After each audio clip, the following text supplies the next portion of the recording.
বিশ্বকাপ মানেই চমক, উত্তেজনা আর অগণিত ভবিষ্যৎবাণী। তবে এবারের সবচেয়ে আলোচিত ভবিষ্যৎবাণী এসেছে এক জার্মান গবেষকের কাছ থেকে। তার দাবি, ২০২৬ বিশ্বকাপের দ্বিতীয় রাউন্ডেই জাপানের কাছে হেরে বিদায় নেবে ৫ বারের বিশ্ব চ্যাম্পিয়ন ব্রাজিল। এই ভবিষ্যৎবাণী করেছেন জার্মান অর্থনীতিবিদ জোয়াকিম ক্লেমেন্ট। তার দাবি, ২০১৪ সাল থেকে প্রতিটি বিশ্বকাপের চ্যাম্পিয়ন তিনি সঠিকভাবে পূর্বাভাস দিতে পেরেছেন। আর এবার তার গাণিতিক মডেল বলছে নকআউট পর্বে ব্রাজিলের পথ আটকে দেবে জাপান। আগামী ২৯ জুন বাংলাদেশ সময় রাত ১১টায় হিউস্টন স্টেডিয়ামে মুখোমুখি হওয়ার কথা ব্রাজিল ও জাপানের।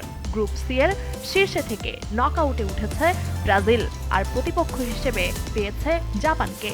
ক্লেমেন্টের বিশ্লেষণ অনুযায়ী এই ম্যাচে জয় পাবে জাপান, আর সেখানেই শেষ হবে ব্রাজিলের বিশ্বকাপ স্বপ্ন।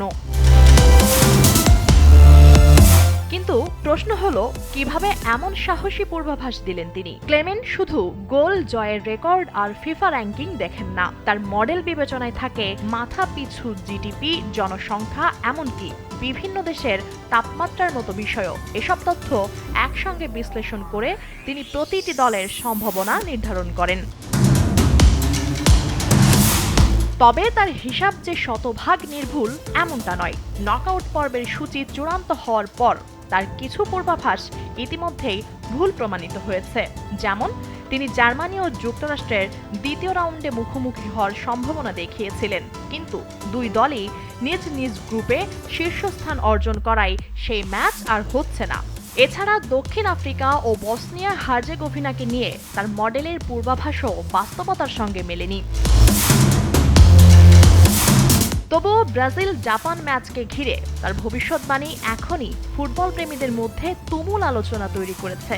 সত্যি কি জাপান ইতিহাস গড়ে ব্রাজিলকে বিদায় করবে, নাকি সব হিসাব নিকাশ ভুল প্রমাণ করে সেলেসাওরা এগিয়ে যাবে পরের ধাপে? আরেকটি বড় চমক দিয়েছে ক্লেমেন্ট। তার গবেষণাপত্র অনুযায়ী ২০২৬ বিশ্বকাপের ফাইনালে পর্তুগালকে হারিয়ে চ্যাম্পিয়ন হবে নেদারল্যান্ডস। এখন দেখার বিষয়, গাণিতিক মডেলের হিসাব সঠিক প্রমাণিত হয় নাকি মাঠের ফুটবল আবারও দেখিয়ে দেয় বিশ্বকাপে শেষ কথা বলে শুধুই খেলার ফল।